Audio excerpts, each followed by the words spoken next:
Bismillahirrahmanirrahim. Assalamualaikum warahmatullahi wabarakatuh.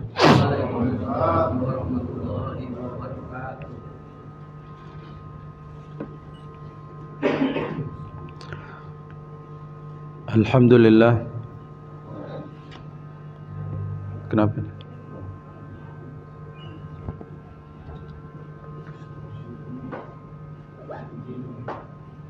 Kenapa?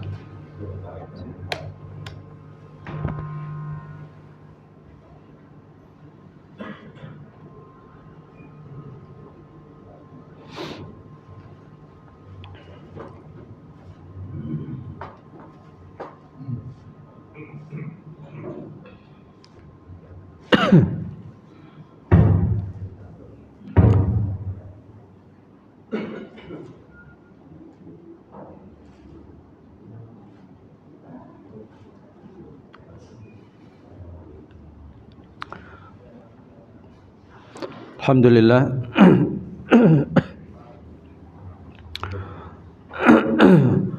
Alladzi arsala rasulahu bil huda wa dinil haqq liyudhhirahu 'ala dini kullihi walau karihal musyrikun. Asyhadu an la ilaha illallah wahdahu la syarikalah wa asyhadu anna Muhammadan 'abduhu wa rasuluh. Allahumma salli wa sallim wa barik ala nabiyyinal karim wa ala alihi wa sahbihi wa man tabi'a hudahu ila yaumiddin, amma ba'd.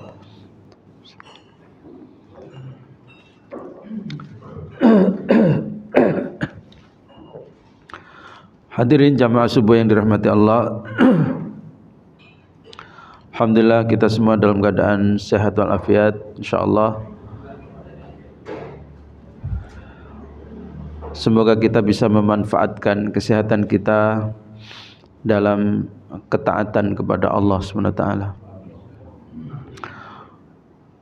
Salat dan salam semoga Allah berikan kepada Nabi kita Muhammad, keluarganya, para sahabatnya. Semoga kita semua adalah orang-orang yang istiqamah mengikuti petunjuknya. Jamaah sekalian dirahmati Allah, kita masih melanjutkan hadis-hadis sahih riwayat Imam Bukhari dan Imam Muslim dalam kitab Al-Lu'lu' wal Marjan. Kali ini kita akan membahas hadis yang ke-97,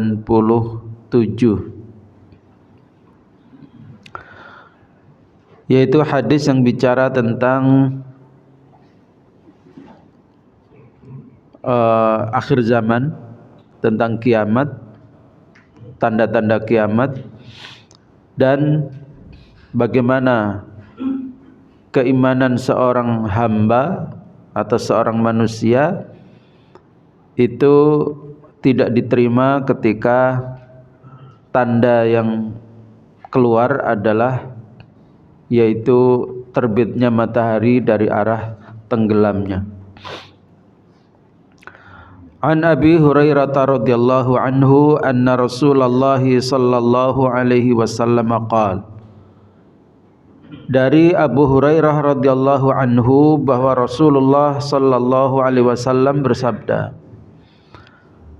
la taqumus sa'atu, tidak akan datang kiamat, tidak akan terjadi kiamat, as-sa'ah, hatta tatlu'asy syamsu min maghribiha, sampai terbitnya matahari dari arah tenggelamnya. Berarti kalau di kita terbitnya dari arah timur, tenggelamnya di arah barat. Kalau di Eropa sana yang dekat kutub, mungkin melihat mataharinya itu ke arah selatan, karena mataharinya jauh di selatan.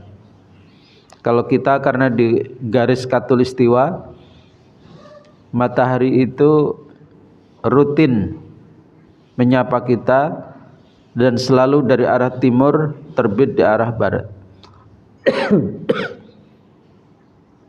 Karena itu terjemahan dari hadis ini bukanlah terbit dari arah timur, awalnya terbit dari arah timur kemudian terbit dari arah barat. Tapi kalau mengacu kepada teks hadis ini, terjemahan yang benar adalah terbitnya matahari dari arah tenggelamnya. Di mana tenggelamnya itulah dari situ matahari kemudian terbit. Fa idza tala'at min maghribiha, maka ketika matahari itu telah terbit dari arah tenggelamnya, amanan nasu kulluhum ajma'un, semua manusia beriman. Menarik ya, kita kesulitan membuat semua orang beriman. Tetapi kalau matahari sudah terbit dari arah tenggelamnya, itu tanpa perlu mendengarkan kajian mereka sudah beriman semua. Enak ya. Tetapi ada konsekuensinya. Apa konsekuensinya? Fa yauma idzin la yanfa'u nafsan imanuha lam takun amanat min qablu aw kasabat fi imaniha khaira. Tetapi ketika itu terjadi, maka tidaklah bermanfaat untuk seseorang keimanannya itu. Lam takun amanat min qablu, kalau dia tidak beriman sebelum terbitnya matahari dari arah tenggelamnya itu. Au kasabat fi imaniha khaira,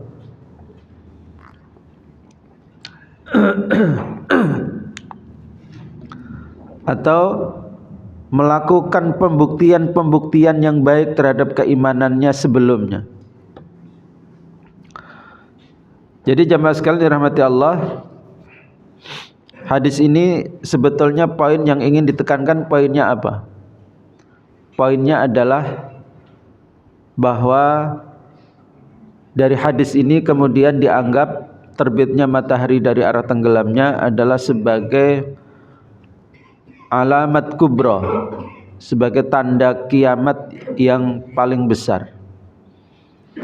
Karena memang matahari itu meliputi seluruh warga bumi. Dan ketika mataharinya yang kemudian mengalami anomali, kalau saya sekarang bicara anomali itu khawatir disalahpahami, kalau terutama kedengaran sama anak-anak, karena anomali itu sudah menjadi istilah di kalangan bocil-bocil zaman sekarang ya. Ini orang tuanya pada tahu nggak Pak, anak-anaknya punya istilah anomali. Jadi anomali dalam persepsi anak-anak zaman sekarang ya, anak-anak umur TK, SD itu adalah makhluk aneh ya. Yang paling terkenal adalah tung tung tung sahur. Jadi mereka menggambarkan bahwa alat untuk kentongan sahur itu, nah itu kemudian ada dibikin wajahnya, ada hidungnya, ada mulutnya, ya seolah-olah itu adalah sesuatu yang hidup. Maka disebut dengan anomali, karena memang yang enggak ada makhluk yang seperti itu hanya anomali, hanya sesuatu yang aneh gitu. Baik. Nah, matahari mengalami anomali, yaitu ketika normalnya adalah terbit dari arah timur, kemudian terbit dari arah kebalikannya. Tentu ini akan menjadi menjadi sesuatu yang sangat menghebohkan manusia. Dan ketika mereka menyaksikan peristiwa ini, semuanya faham bahwa ini adalah isyarat akan segera datangnya kiamat. Karena itu mereka kemudian beriman. Pertanyaan kemudian adalah, kenapa niat baik beriman itu kok ditolak oleh Allah? Aneh ya. Sudah ada niat baik, dikasih tanda-tanda seperti itu, kok malah imannya enggak diterima? Apa jawabannya Pak? Jawabannya adalah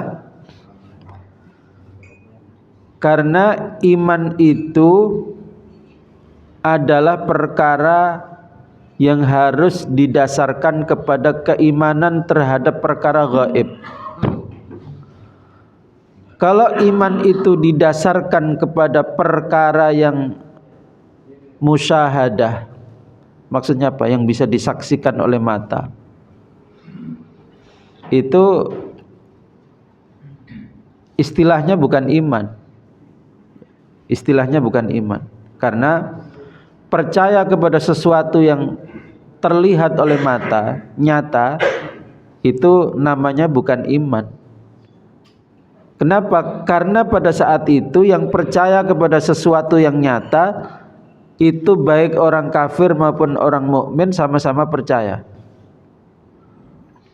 Contoh misalnya, kalau orang disembelih lehernya akan membuatnya mati. Orang kafir menonton peristiwa itu percaya bahwa menyembelih leher akan menyebabkan kematian. Orang kafir menyaksikan, yakin bahwa kalau disembelih leher akan menyebabkan kematian. Percaya bahwa menyembelih akan menghasilkan kematian. Ketika itu dilihat oleh mata kepala dia, maka kepercayaan terhadap peristiwa ini bukanlah iman. Kenapa? Karena peristiwanya nyata di depan mata. Iman itu harus merupakan sesuatu yang bersifat gaib. Percaya tetapi sesuatu itu gaib, itu baru namanya iman. Kenapa demikian? Karena keimanan yang paling mendasar adalah keimanan kepada Allah. Allah itu gaib atau nyata? Jawabannya Allah itu gaib. Allah itu wujud, Allah itu ada tetapi gaib. Demikian pula malaikat. Malaikat itu ada apa tidak? Ada, tetapi gaib. Alam kubur itu ada apa tidak? Ada, tetapi gaib. Surga neraka itu ada apa tidak? Ada, tetapi gaib. Sirat ada atau tidak? Ada, tetapi saat ini gaib. Berarti apa? Keimanan itu dikaitkan dengan percaya, yakin terhadap sesuatu yang gaib. Kalau keimanan itu didasarkan kepada sesuatu tanda yang terlihat oleh mata, itu bukanlah keimanan. Itulah makanya ketika orang-orang Quraisy minta supaya Nabi Muhammad merubah bukit Safa menjadi emas, apakah Allah kabulkan? Tidak. Kenapa? Dia meminta jalan menuju keimanan adalah tanda-tanda yang bisa diindra oleh indera manusia. Bisa dilihat, bisa dipegang, bahkan kalau perlu bisa dijual, dapat keuntungan. Itu bukan anak tangga yang benar menuju iman. Anak tangga yang benar menuju iman itu bukan seperti itu. Apalagi kalau memang fokusnya itu ingin membuktikan mukjizatnya Nabi Muhammad, itu harusnya jangan emas dong, benar nggak? Kalau emas ini kan rawan dicurigai motifnya beda, benar nggak? Harusnya apa permintaannya? Robahlah bukit Safa menjadi apa? Misalnya menjadi baja yang sangat keras, tidak mampu diambil oleh siapapun. Nah, itu masih mending. Fokusnya apa? Ingin membuktikan kemukjizatan Nabi Muhammad. Ini kenapa bicaranya emas? Merubah bukit Safa menjadi emas. Padahal emas itu adalah naluri manusia punya kecintaan kepada emas, dan dia itu bernilai. Pasti akan rebutan. Dan orang-orang akan fokus kepada emasnya, lupa bahwa ini adalah karena Nabi Muhammad yang punya mukjizat merubah itu. Nah, jadi inilah penjelasan dari para ulama terhadap hadis ini, bahwa kenapa keimanan mereka sudah punya itikad baik untuk beriman, tetapi kok ditolak oleh Allah? Karena keimanannya sudah tidak lagi datang dari hati, karena setelah menyaksikan suatu peristiwa yang musyahadah, yang nyata di depan mata.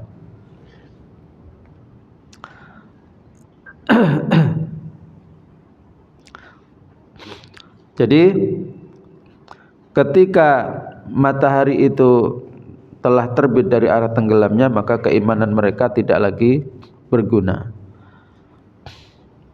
Jamaah sekalian, dan tentu kalau kita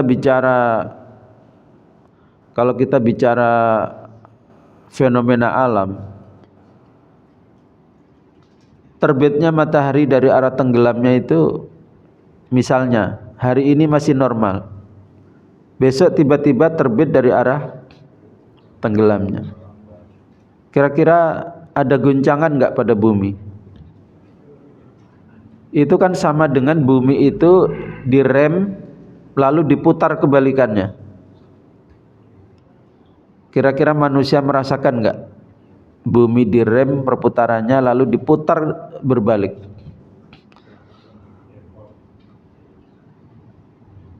Bumi itu diameternya adalah 40.000 apa namanya? Lingkaran ya. Lingkaran apa namanya? Jari-jari ya. Diameter. Kelilingnya lah, kelilingnya bumi itu 40.000 kilometer. Jadi bumi itu kalau kita ukur pakai alat ukur, orang ukur apa, baju itu panjangnya adalah 40.000 kilometer. Berputar sekali dalam 24 jam. Berarti apa? Kecepatan perputarannya berapa dalam 1 jam? 40.000 dibagi 24. Kira-kira berapa itu? Ya anggaplah 1.800 km per jam. Kira-kira kecepatan pesawat berapa, Pak? Kecepatan pesawat itu antara 800 sampai dengan 900 km per jam. Itu pesawat. Ini adalah berapa kali kecepatan pesawat? 2 kali atau lebih. 2 kali kecepatan pesawat. Itu kemudian direm, lalu kemudian diputar berbalik. Sebab kalau kita mengikuti ilmu pengetahuan modern, bahwa yang berputar adalah buminya. Benar nggak? Matahari itu tenggelam. Sebetulnya bukan mataharinya yang mengelilingi bumi, tetapi adalah bumi yang berputar dalam 24 jam. Sekali ya, ketemu lagi 24 jam itu. Itulah yang kemudian melahirkan siang dan malam. Karena akan ketemu di mana matahari di belakang kita, matahari di depan kita, jadilah siang. Nah, ketika matahari kemudian terbit dari arah tenggelamnya, kalau kita baca secara ilmu pengetahuan, artinya bumi direm lalu diputar berbalik. Bumi direm dalam kecepatan 2 kali kecepatan pesawat, lalu diputar kebalikannya. Kira-kira terasa nggak goncangannya di permukaan bumi? Ya kalau secara teoritis sangat terasa guncangan itu, karena direm lalu diputar kebalikannya. Nah, artinya memang terjadinya matahari terbit dari arah tenggelamnya itu pasti diawali dengan apa? Dengan situasi yang kacau. Dan itulah yang membuat orang-orang kemudian beriman. Tetapi kemudian keimanannya tidak diakui atau tidak diterima oleh Allah Subhanahu wa taala. Jamaah sekalian dirahmati Allah,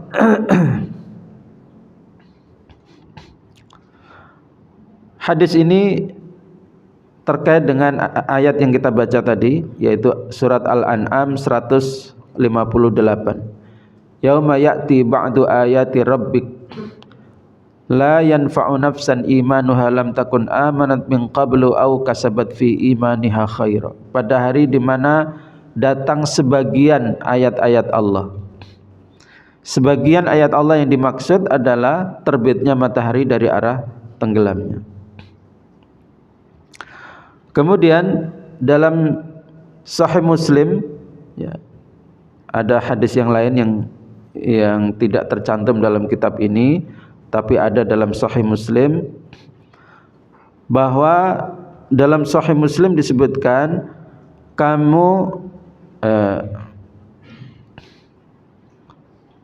dalam Sahih Muslim disebutkan innaha lan taqum hatta tarau qablaha asyra ayat.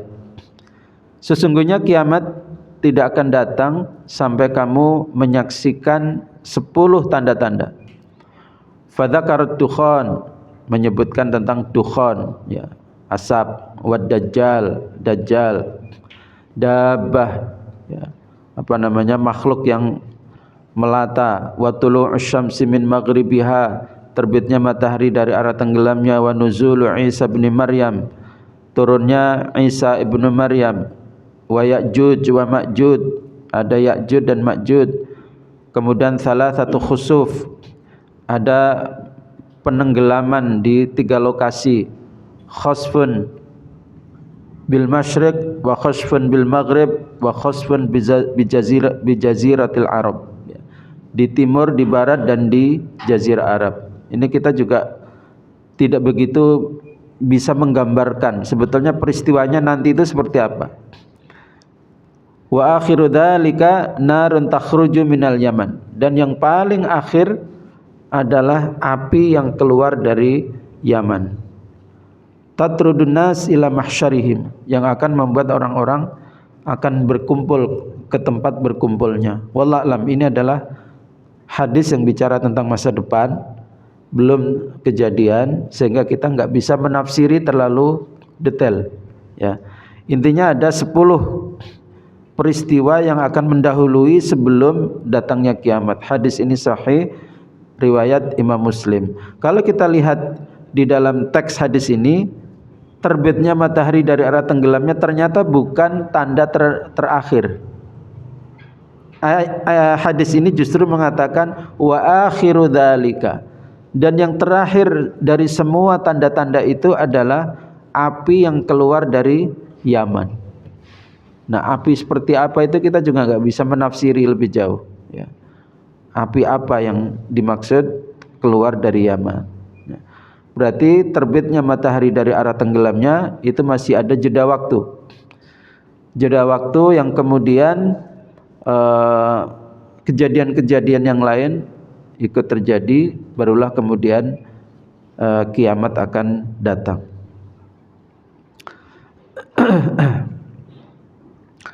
Kemudian sebetulnya apa yang diinginkan di balik penyampaian hadis seperti ini? Yang diinginkan oleh Rasulullah SAW setelah menyampaikan hadis seperti ini adalah bahwa kita diminta untuk menggunakan waktu sebelum terjadinya peristiwa itu, yaitu matahari terbit dari arah tenggelamnya, supaya kita buru-buru beriman. Kenapa kalau menunda keimanan sampai datangnya peristiwa itu, keimanannya tidak berguna? Atau dengan kata lain, cepat-cepatlah bertaubat, cepat-cepatlah untuk memperbanyak amal, cepat-cepatlah memperbaiki keimanan.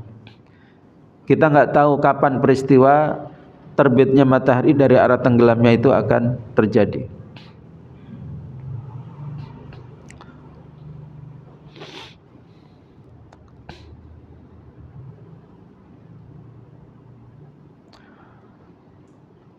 Kemudian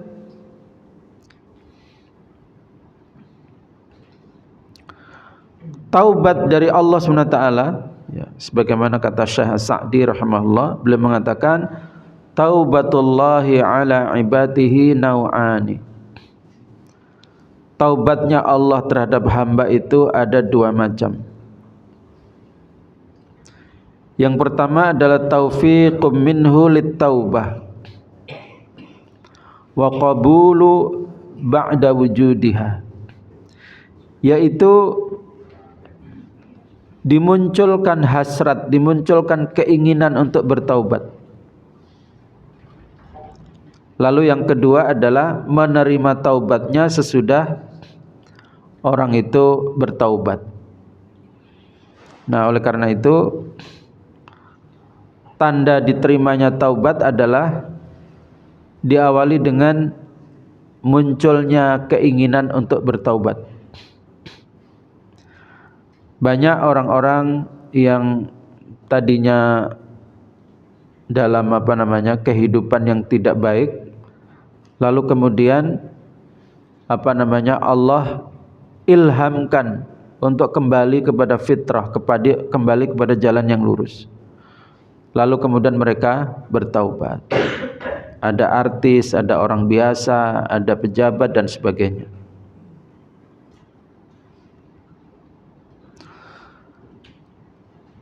Nah, ini adalah dorongan supaya kita bertaubat melalui hadis ini.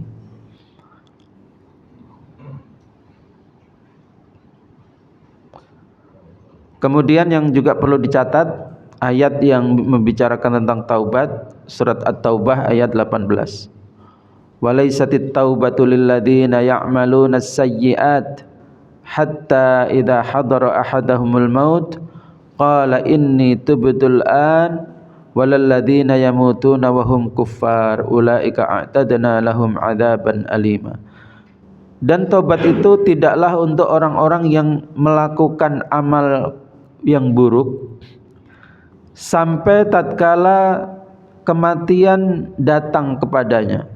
Bukan kematian yang datang, maksudnya adalah menjelang datangnya kematian. Dia sudah merasakan akan datangnya kematian itu. Seperti Fir'aun yang merasakan akan datangnya kematian setelah tenggelam di laut. Itu kan orang yang berada dalam peristiwa itu sudah menyadari pikirannya, ini sepertinya gak mungkin selamat, bakal mati. Nah, dalam kondisi seperti itu, qala inni tubtul ana, dia mengatakan aku bertobat sekarang. Maka itu tidak dianggap sebagai taubat oleh Allah SWT karena sudah terlambat. Walalladzina yamutuna wa hum kuffar, tidak pula taubat itu Allah berikan atau Allah terima dari orang-orang yang mati dalam keadaan kekafiran. Ulaika a'tadna lahum adzaban alima, mereka semua akan disiapkan azab yang menyakitkan, azab yang pedih.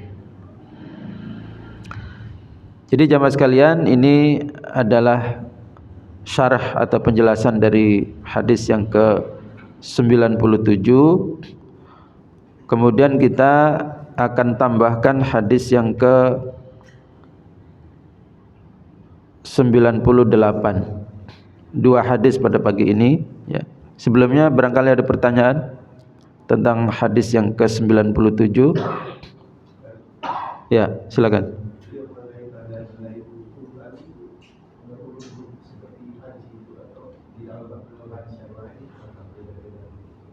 Ya, wallahu alam. Apakah memang urut seperti itu? Tidak ada keterangan secara pasti apakah urutannya seperti urutan yang disebut dalam hadis tadi. Wallahu alam, saya tidak mendalami juga tema tentang akhir zaman, ya. Mungkin barangkali kalau ada ustadz yang lebih mendalami tema akhir zaman, mungkin bisa diurutkan. Tetapi menurut saya wallahu alam, pengurutan itu juga pada akhirnya tidak bisa dianggap sebagai keyakinan mutlak. Itu hanya tafsiran. Bisa seperti itu, bisa juga tidak. Nah, karena itu ya ya jangan terlalu ngotot memaksakan bahwa mesti seperti itu urutannya. Karena hadis sendiri itu tidak menyatakan secara jelas dan gamblang bahwa urut-urutannya habis ini, habis ini, habis ini. Dia pakainya wa. Wa itu artinya apa? Wa itu dan. Kecuali hadis tadi menggunakan teks thumma, kemudian. Nah itu baru dianggap sebagai urutan yang bersifat pasti. Tetapi kan hadisnya tadi bicara apa? Dan. Nah oleh karena itu wallahu a'lam bishawab, boleh saja orang menafsirkan urutannya seperti apa, tetapi kita sebagai pembaca tidak perlu meyakini bahwa urutannya mesti seperti itu. Allah yang lebih tahu. Karena memang teks hadisnya tidak menggunakan kosakata fa atau thumma, tetapi menggunakan wa. Kalau wa itu kan hanya menghimpun, mana duluan tidak bisa dipastikan. Sebagaimana tidak bisa dipastikan kapan Nabi Isa akan turun. Sebagaimana tidak bisa diprediksi kapan matahari itu akan terbit dari arah tenggelamnya. Semuanya nggak bisa diprediksi. Juga tentang Ya'juj, Ma'juj itu seperti apa. Kemudian banyak tadi itu ya, yang kita semua masih gelap. Ya, oleh karena itu sesuatu yang memang dalilnya hanya global seperti itu, ya sudah kita pahami secara global itu sudah cukup. Ya. Wallahu a'lam bishawab. Ya silakan. Tadi antum jelasin terkait matahari terbit dari barat itu. Kalau pakai teori bumi itu berhenti, ini nggak logis kan? Ya. Hadis lain itu ada riwayat Muslim juga dari sahabat Abu Dzar itu, Rasul bertanya, "Atadru aina dhahaba syams?" Tahu nggak kamu kapan kemana matahari itu pergi? Ini kan berarti maknanya bergerak matahari itu. Ini juga menjadi teori secara itu. Bentar. Hadis yang antum sampaikan akan kita bahas ini. Selanjutnya. Iya. Nggak jadi berarti. Ini hadis yang ke-98. Iya.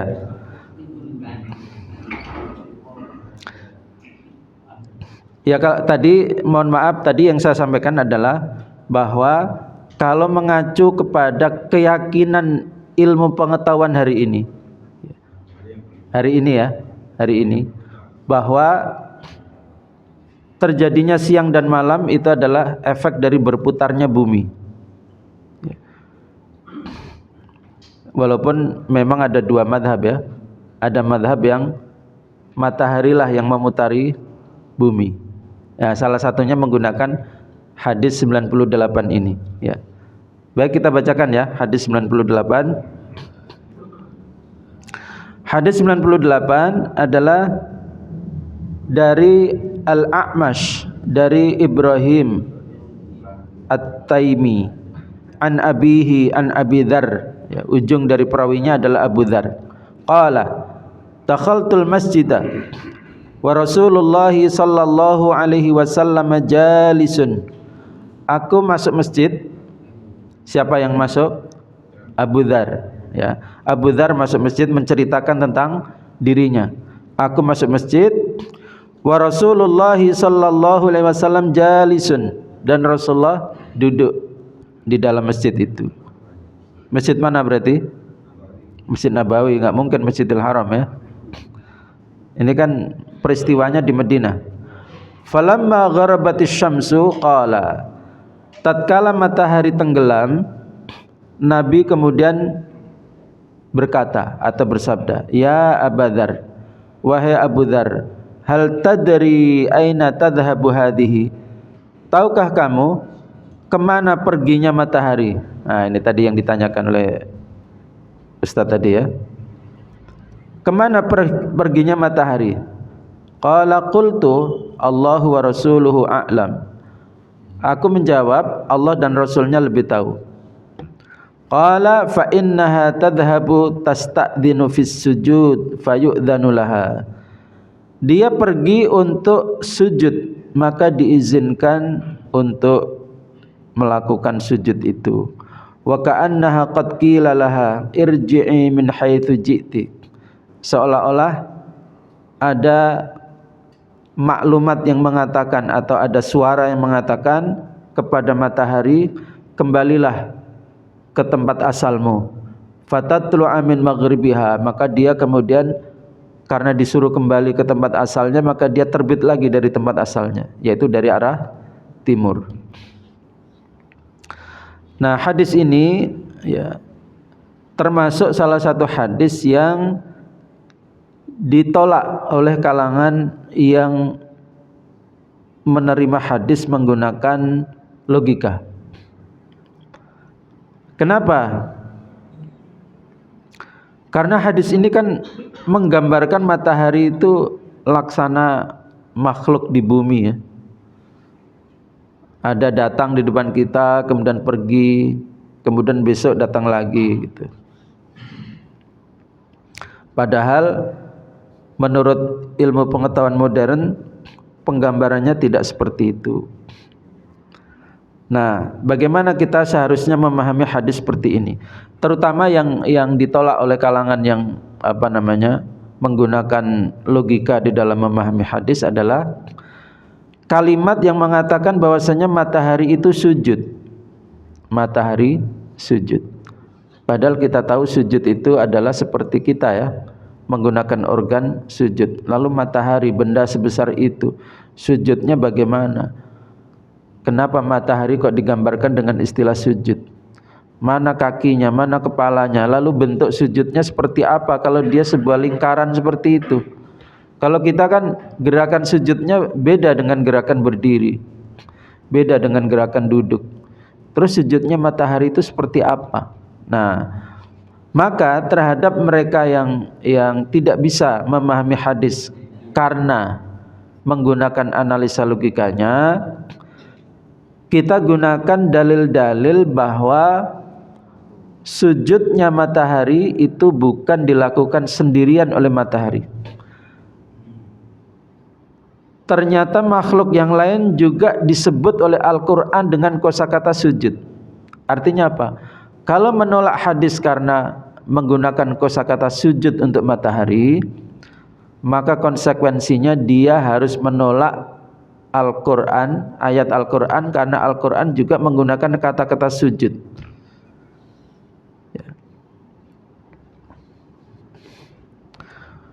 Nah, mana tadi ya?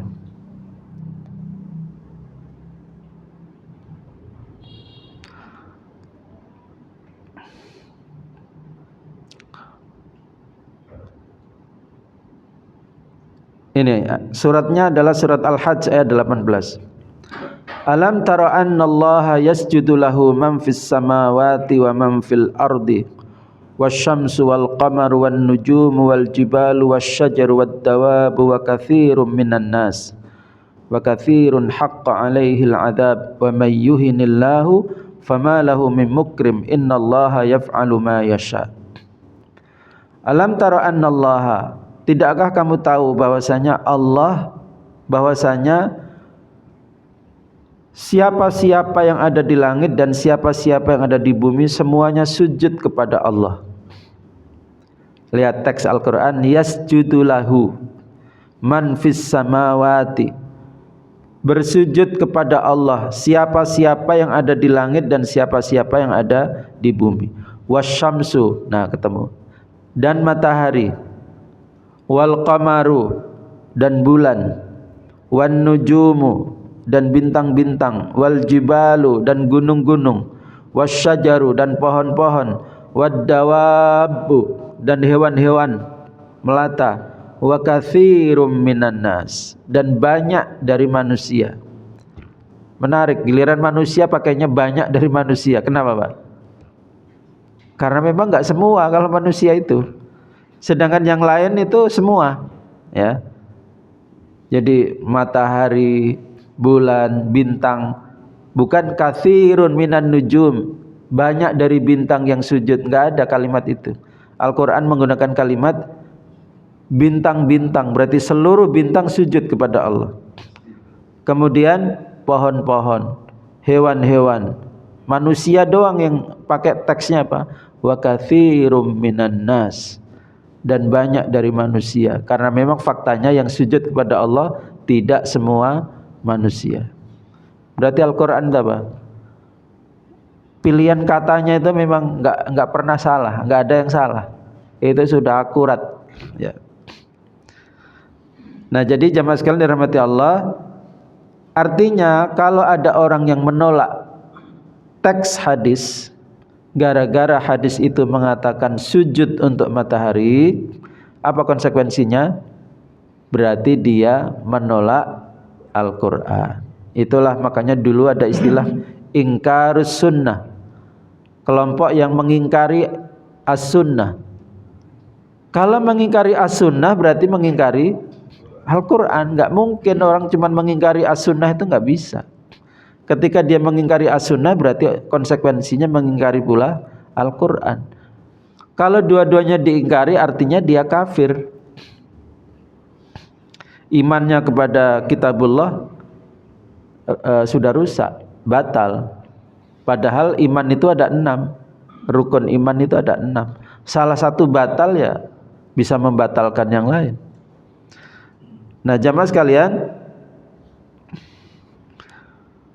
nah tadi terkait dengan pertanyaan, bukankah dalam hadis ini teksnya berbunyi bahwasanya matahari yang pergi? Jamaah sekalian, kemuskilan-kemuskilan seperti ini tidak hanya kita temukan dalam kasus matahari ini. Kemuskilan yang lain misalnya kita temukan dalam teks yang membicarakan tentang Allah turun ke langit bumi pada sepertiga malam. Allah turun ke langit bumi. Padahal ayat yang lain mengatakan istawa alal arsy.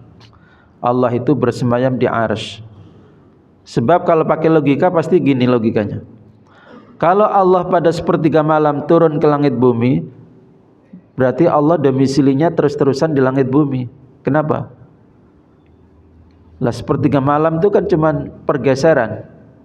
Sepertiga malam di Indonesia bergeser nanti sepertiga malam ke baratnya, ke India, bergeser lagi ke baratnya, bergeser lagi ke baratnya, sampai ketemu lagi sepertiga malam di tempat asal yaitu Indonesia.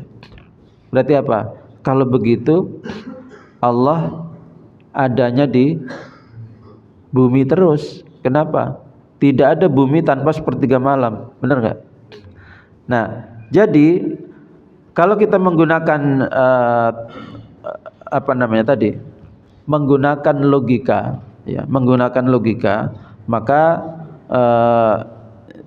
tidak bisa sepenuhnya bisa dipakai untuk memahami teks. Sebab nanti kacau pemahaman kita terhadap teks kalau kita menggunakan logika, ya. Nah, kalau tadi yang saya ceritakan itu hanyalah bahwa menurut ilmu pengetahuan hari ini, bahwa proses yang disebut dengan terbitnya matahari, tenggelamnya matahari, bergesernya matahari dari barat ke timur, dari timur ke barat, itu adalah efek dari berputarnya bumi. Kalau ini yang kemudian menjadi fakta, konsekuensinya apa? Berarti terbitnya matahari merupakan proses perputaran bumi itu dibalik oleh Allah SWT. Bisa jadi kejadiannya memang tidak seperti itu. Ya, kalau tadi misalnya menggunakan teori bahwasanya yang memutari bumi adalah matahari, berarti memang mataharinya yang diberhentikan. Lalu kemudian apa? Berbalik arah. Nah, ini tergantung apa? Kan sama dengan teori dalam memahami bumi itu bulat atau datar. Benar enggak? Itu sama persis dengan teori yang memutari bumi, yang berputar itu buminya atau mataharinya. Orang yang meyakini bumi itu datar, biasanya satu paket dengan keyakinan bahwasanya yang memutari adalah matahari. Itu satu rangkaian biasanya. Sedangkan yang meyakini bumi itu bulat biasanya meyakini bahwasanya proses terjadinya siang dan malam adalah efek dari berputarnya bumi di rotasinya. Nah, kita hanya bisa mengatakan wallahu a'lam. Allah yang lebih tahu apa namanya? Cuman memang dalil yang digunakan kalangan yang mengatakan bahwasanya bumi itu datar itu menurut saya wallahu a'lam bishawab tidak terlalu sharih, sesuatu yang apa namanya yang bisa dijadikan argumen mutlak bahwasanya bumi itu datar. Sebab nanti pertanyaan ketika mengatakan bumi itu datar, pertanyaan lanjutannya adalah lalu tepinya di mana? Kalau datar kan berarti apa? Pasti ada tepinya. Padahal satelit yang mengitari bumi itu ada berapa ribu? Ada satelit yang dikirim oleh Cina ya, untuk apa? Untuk komunikasi, satelit komunikasi. Ada satelit yang dinaikkan oleh Elon Musk yang kemudian memberi layanan apa itu? Starlink ya. Nah, ketika itu faktanya adalah berputar mengitari bumi, lalu bisa memotret bumi dari angkasa ya, maka wallahu alam kalau saya pribadi itu argumen yang lebih sesuai dengan fakta adalah bahwa bumi itu bulat. Saking besarnya maka terlihat datar.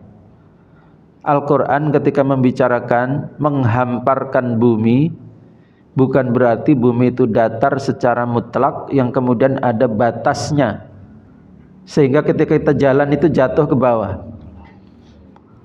Tetapi karena saking besarnya bumi maka terlihat datar. Wallahu a'lam bishawab. Ini perdebatan yang memang apa ya, entah sampai kapan akan berakhir ya. Sebagaimana perdebatan ijazahnya asli atau ijazahnya asli atau palsu. Yang dibicarakan berbusa-busa di mana-mana, barangnya entah ada di mana. Itu kan lucu. Selembar doang coba. Itu seperti dulu guyonan para aktivis. Kalian main bola itu lucu sekali kalau direnungkan. Ada 22 orang lari-lari ngejar bola. Ini sama 285 juta orang membicarakan satu lembar, tapi lembarannya itu entah di mana. Masya Allah, itu ajaib sekali ya.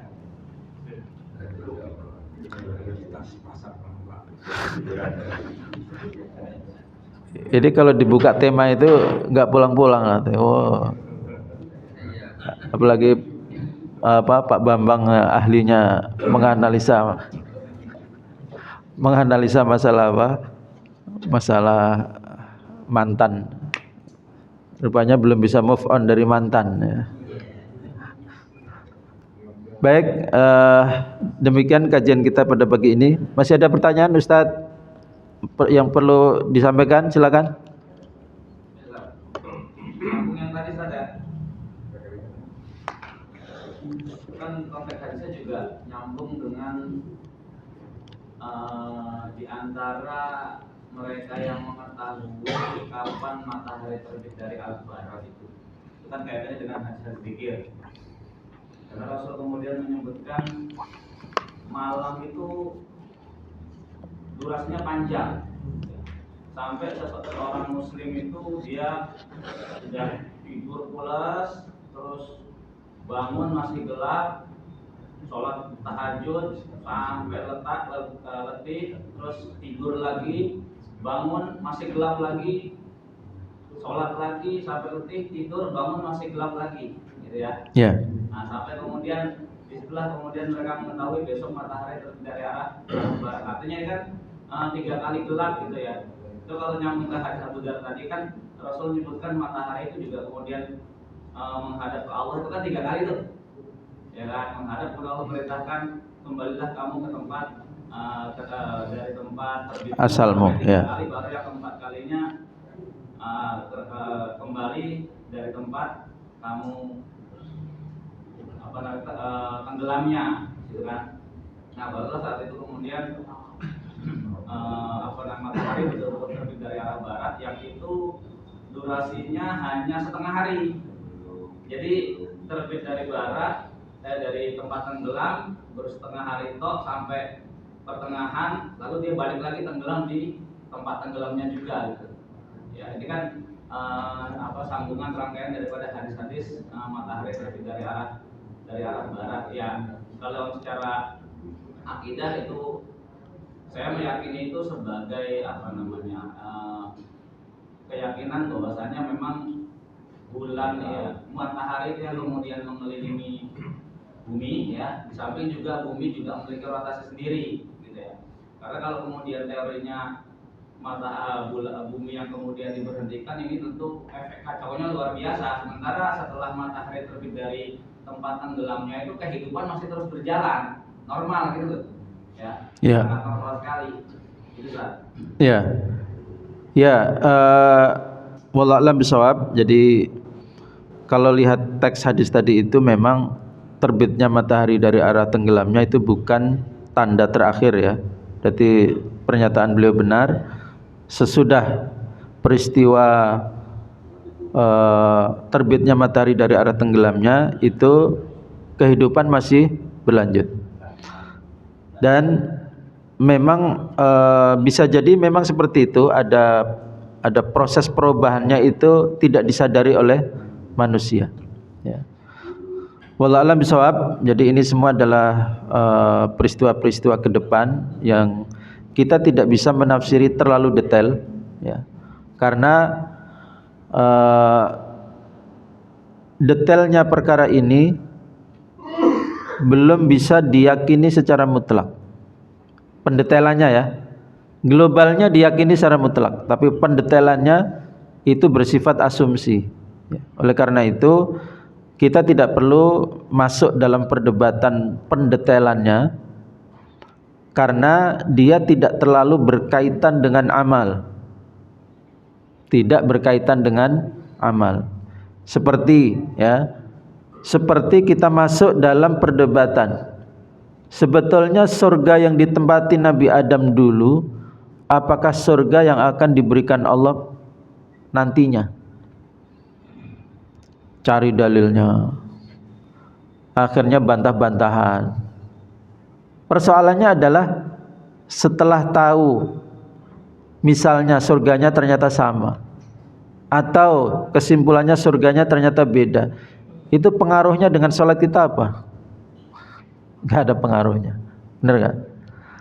Pengaruhnya dengan keikhlasan kita apa? Gak ada pengaruhnya, ya. Jadi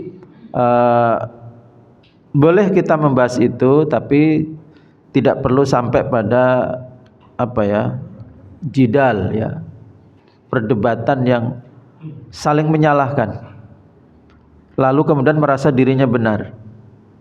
Karena apa? Merasa diri benar dalam masalah pendetailan seperti itu juga tidak bisa dipastikan bahwa dia yang benar pada faktanya nanti. Bisa jadi yang dia terangkan juga belum tentu seperti itu. Jadi ini hanya asumsi-asumsi, ya. Tadi saya hanya menggambarkan bahwa kecepatan matahari dalam berotasi itu seperti itu. Jika memang skenarionya adalah dibaliknya bumi, bisa jadi itu menjadi goncangan yang sangat besar. Atau mungkin Allah punya cara untuk membuat itu tidak terasa oleh manusia. Semuanya wallahu a'lam bishawab. Jadi apa yang disampaikan beliau, ya, itu bagian dari asumsi. Yang saya sampaikan tadi juga sebuah asumsi tentang kira-kira pendetailannya akan seperti apa, sehingga tidak perlu kita masuk dalam perdebatan bahwa yang benar pasti seperti ini, yang seperti ini pasti keliru, karena semuanya itu adalah pendetailan yang tidak bisa digambarkan secara akurat karena peristiwanya belum terjadi. Wallahu a'lam bisawab. Demikian sudah jam 6 lewat seperempat. Semoga bermanfaat. Kalau ada yang keliru nanti mudah-mudahan ada yang mengoreksi ya, termasuk tadi Ustadz tadi mengoreksi apa-apa yang keliru yang saya sampaikan. Dan semuanya adalah wallahu a'lam bishawab. Demikian semoga bermanfaat. Aqulu qouli hadza wa astaghfirullah li wa lakum wa sallallahu ala nabiyyina Muhammad wa ala alihi wa sahbihi wa baraka sallam. Akhiru da'wana alhamdulillahi rabbil alamin. Subhanakallahumma bihamdika asyhadu an la ilaha illa anta astaghfiruka wa atubu ilaik. Assalamualaikum warahmatullahi wabarakatuh.